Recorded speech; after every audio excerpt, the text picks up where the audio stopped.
In this video, I'm going to give you an overview of the Framer CMS. Now, the CMS is going to enable you to create elements such as blog posts and much more. In order to create a CMS, simply click on the CMS panel on the top left. And once we click on it, you're going to have two options. The first one is going to import a CSV file with the collection items, which are essentially going to be the items within your CMS. But in order to get started in a more easy way, you can simply click on Add Blog, and you're going to see some placeholder items which we can use as a base for the blog. Now, the moment that we click on it, you're going to see this screen come up, and on the side, we're going to see the collection items. So in this case, we have one single blog, and within that blog, we have 5 items, which you can see here on the right. You can also create more collection items, but we're going to explore this in just a moment.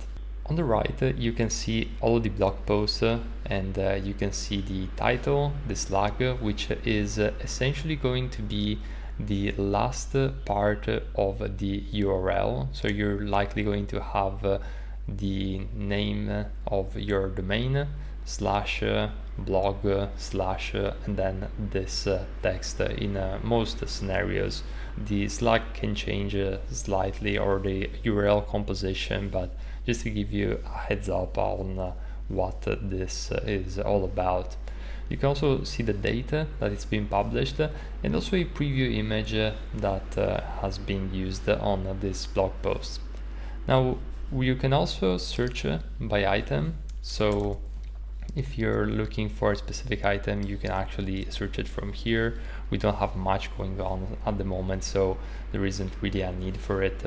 But now let's click on the first blog post, and as you can see, we have title, the slug with the preview of the URL, date, image, content, and these are your very common text formatting options which you can find in most editors. Now, one important thing to keep in mind is that you can always add more items to basically browse over here. So you can edit these block fields, and we're going to go into much more detail into some of these elements in future videos, but I just wanted to give you a heads up on that as well.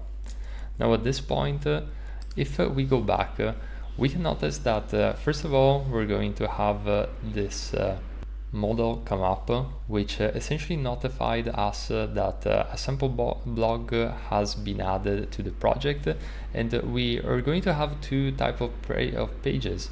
An index page with a list of all of the posts. So this is where you're going to see all of the different posts, and then once you click on a given post, you're going to see the detail page with the actual blog post content, and that is exactly what we're seeing here. So we have the main blog post, which again, as you can see, it's just a basic default setting which is capturing some of the styles from the website. So we're going to need to style this for sure.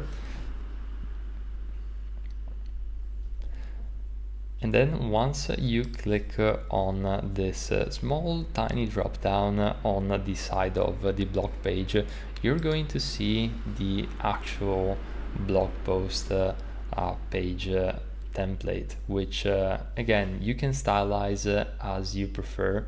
And one important thing to keep in mind is that each and every one of these elements are synced within the actual CMS which we looked at before. So all of these elements, such as the title, the slug, the image, the content, are all tightly synced within this elements.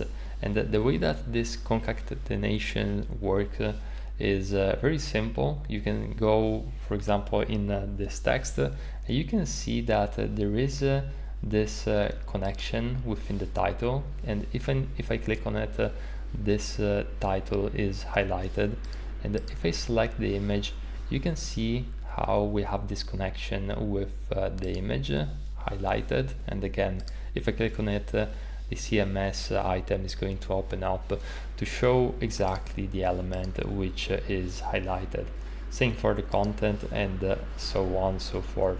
So it's very useful, and you can see the power of the CMS because it's going to enable you to essentially have a control station where you can have all of the content and CMS items from a high level, and then you can leverage a single template or just a few set of templates in order to communicate and have this data on your website at scale.